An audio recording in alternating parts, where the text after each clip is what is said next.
हरे कृष्णा।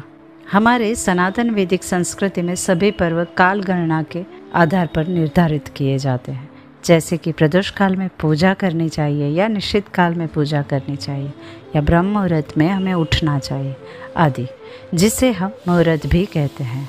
अब ये मुहूर्त काल कैसे निर्धारित होते हैं, क्यों ये मुहूर्त का समय देश और राज्य के अनुसार अलग अलग होता है, तो ये सारा कुछ कैसे होता है ये आज हम समझेंगे।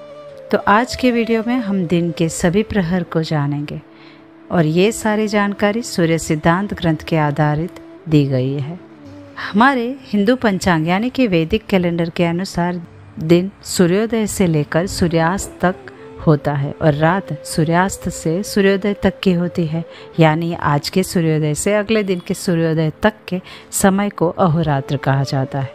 यानी ज्योतिष काल गणना में एक अहोरात्र में 60 घटी होती है। अब आपकी जानकारी के लिए बता दूं कि एक घटी लगभग 24 मिनट के बराबर होती है और 2.5 घटी मिलाकर 1 घंटा यानी कि 1 कलाक बनता है। अब जानते हैं कि इस एक अहोरात्र में यानी कि 24 घंटों में कितने प्रहर होते हैं। अब इस अहोरात्र को 8 प्रहर में विभाजित किया गया है। सरल शब्दों में समझे तो 24 घंटों का एक दिन होता है। इस एक दिन के 8 विभाग बनाए गए हैं, जिसे प्रहर कहा जाता है। दिन के 4 विभाजन और रात्रि के 4 विभाजन मिलाकर 8 प्रहर बनते हैं। आपने सुना ही होगा कि प्राचीन समय में हर प्रहर में पहरेदार बदले जाते थे। प्रहर से ही पहरेदार शब्द आया हुआ है। जो हम दोपहर बोलते हैं ना, ये यही प्रहर का ही एक विभाजन है।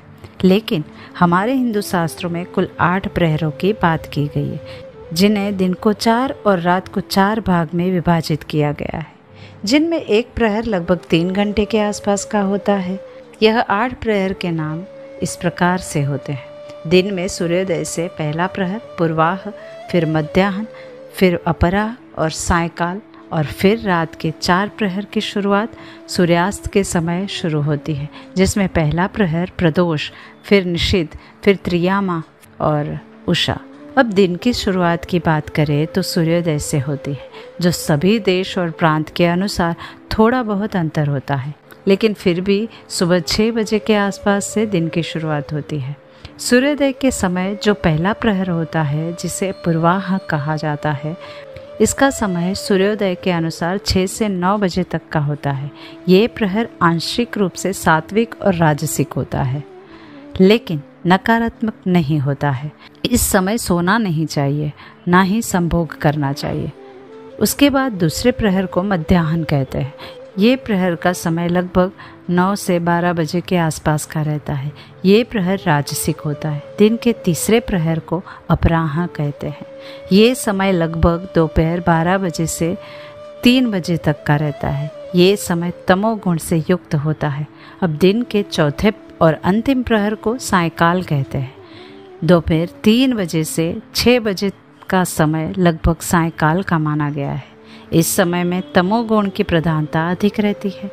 अब बात करते हैं रात के प्रहर की, जिसमें प्रथम प्रहर को प्रदोष काल कहा जाता है, जिसका समय सूर्यास्त समय से लेकर लगभग शाम के 6 से 9 के आसपास का रहता है।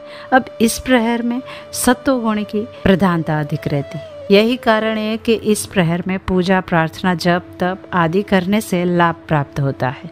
इस समय मंदिर में दीपक प्रज्वलित करते हैं, जिसके कारण आध्यात्मिकता में वृद्धि होती है। रात के दूसरे प्रहर को निषिद्ध काल कहते हैं। ये समय लगभग रात के 9 से 12 बजे के आसपास का होता है। इस प्रहर में रजोगुण और तमोगुण की प्रधानता होती है, लेकिन ये पूर्ण रूप से नकारात्मक नहीं होता है।